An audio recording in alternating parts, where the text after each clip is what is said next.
They come from the frozen outskirts of the solar system, icy relics formed before the planets themselves, drifting in the dark for eons, untouched and unseen. Then, suddenly, without warning, they burst into the realm of light. We call them comets, and we have never fully understood them. For ancient peoples, their arrival shattered the night. These burning streaks in the sky were feared and revered, seen as divine portents or cosmic punishments. Kings took them as signs of conquest or doom. Philosophers pondered their purpose. Poets wrote of their beauty. And farmers, fearful, clutched their crops and prayed the heavens would pass quietly. But today, we know something even more astonishing. Comets are the frozen memory of the solar system's birth. They hold within them the unspoiled ingredients of life: water, carbon, organic molecules, the very dust and ice from which Earth was born. They are the ghosts of our origin story, and when they come near, they light up not only the sky, but the deep, ancient curiosity that lives in all of us. Every 76 years, a faint shimmer appears in the outer night. At first, it's just a whisper, a pale visitor returning from the outermost reaches of the solar system.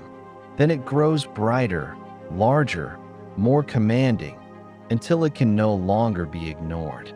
This is Halley's Comet, the only comet visible to the naked eye that can return within a human lifetime. It is not just a celestial object. It is a living, orbiting connection to the entire span of recorded history. It was there in 240 BCE, recorded by Chinese scribes as a broom star.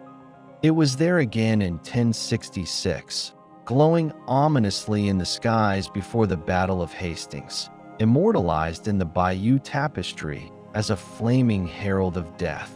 It has seen the rise and fall of empires, the birth of science, the spread of humanity from continent to continent.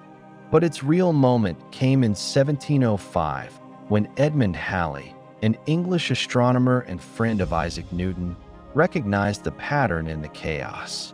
He realized that the comets of 1531, 1607, and 1682 were not three comets, but one, returning again and again. He predicted it would return in 1758. He died before it happened, but it came, exactly as he said. The skies, once full of mystery, had begun to yield to mathematics. In 1910, it returned again, bringing fear. The Earth was poised to pass through the comet's tail, and spectrographic analysis revealed cyanogen gas, a substance deadly to life in high concentrations. Panic swept the newspapers. People bought gas masks. Some locked themselves indoors. Others threw comet-watching parties, toasting to whatever end might come. And yet, we survived. And when Halley returned again in 1986, we were no longer afraid. This time, we sent machines to greet it. Spacecraft from Europe, the Soviet Union, and Japan flew past it, capturing the first close-up images of a comet's nucleus, a rough, jet-spewing, blackened ball of ice and rock, older than any human city. Its next return is in 2061. Many of us will not see it, but it will come, and the cycle will continue. In 1997, the night sky changed.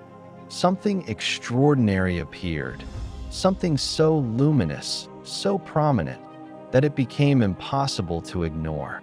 Whether you were a city dweller or a rural farmer, whether you followed astronomy or not, you saw it.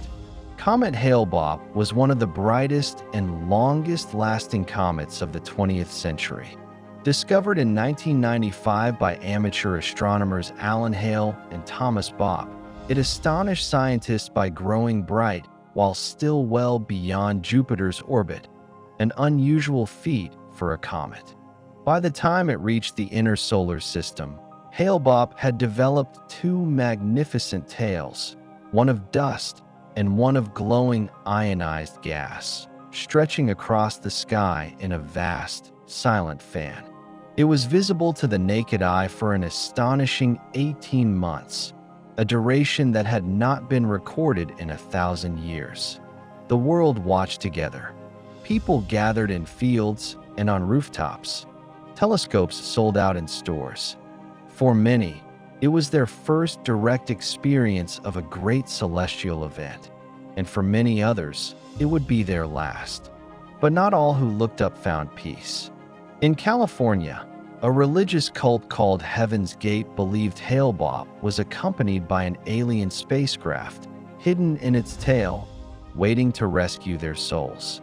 In one of the most chilling moments in cometary history, 39 of its members took their lives, believing they were ascending to a higher plane aboard the invisible ship.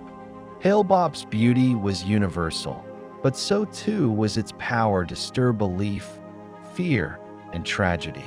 It showed us how close science and myth can live in the human mind, and how a comet can illuminate both the heavens and the hidden corners of the soul. Until the 1990s, comets were mostly stories of light. They passed near Earth, put on a show, and returned to the dark.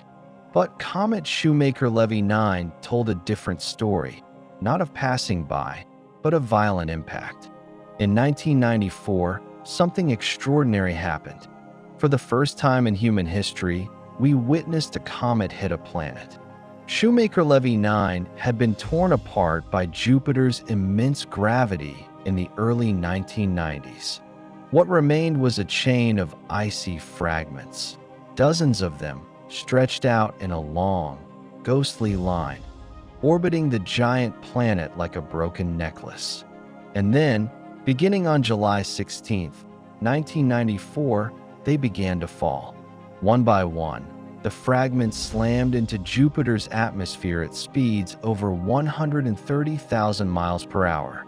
Each impact unleashed a fireball so massive it would have engulfed our planet. Earth-based telescopes, as well as the Hubble Space Telescope and the Galileo spacecraft, captured the devastation, black scars the size of Earth, lingering in Jupiter's atmosphere for weeks. This was not science fiction. This was real. This was the raw, uncaring force of the universe. It was a lesson in humility. It reminded us that Earth is not immune. Comets are not just passing fancies. They are cosmic weapons. And the scars on Jupiter could just as easily, one day, be on us. Some comets leave scars. Others leave stories. The Great Comet of 1811 left one. It was one of the longest visible comets in recorded history, glowing in the night sky for over 260 days. Though it never came close to Earth, its coma, the cloud of gas and dust surrounding its nucleus, expanded to a size larger than the Sun. It shone brightly in an age before cameras, an era when seeing such a light was a rare and unforgettable thing. Napoleon saw it in the sky before he invaded Russia. Some said it foretold his doom. Others took it as a sign of destiny. In the countryside of France, farmers harvesting their grapes noticed something remarkable. The wine that year was of unprecedented quality. The growing season had been warm, dry, and steady. Whether coincidence or climate, the comet became part of the vintage's legend. It came to be known as a comet wine. Bottles from the 1811 harvest became sought-after artifacts, some of which have survived for over 200 years. One bottle, a Chateau d'Yquem, was sold in 2011 for over $100,000. It's a rare moment in history where a comet didn't just light up the heavens, it filled the glass. The year was 2020. The world had changed. As cities fell silent and fear gripped the planet, many of us found ourselves isolated, disconnected from each other and from the world beyond our walls. And then, like a quiet miracle, Comet Neowise arrived. It was discovered in March by NASA's Near-Earth Object Wide Field Infrared Survey Explorer, NEOWISE, a spacecraft designed to detect comets and asteroids in Earth's neighborhood. At first, it was faint, but by July, it had bloomed into a golden arc across the sky, visible to the naked eye in the early morning and late evening. For a planet in lockdown, it was an invitation to step outside, to look up, to feel wonder again. Millions of people around the world gathered, alone but together, to photograph, observe, and simply marvel at this beautiful celestial visitor. For many, it was the first time they'd truly looked at the sky in years. NEOWISE reminded us that no matter how dark the world feels, the universe continues, vast, mysterious, beautiful, and it still has gifts to give. Comets are not just frozen wanderers. They are stories, warnings, dreams, mirrors. They are the sky's way of speaking to us, of reminding us that the universe is alive, in motion, and full of mystery. Some comets bring beauty, others bring fear, but they all bring perspective. They remind us of how small we are and how connected we've always been to the cosmos.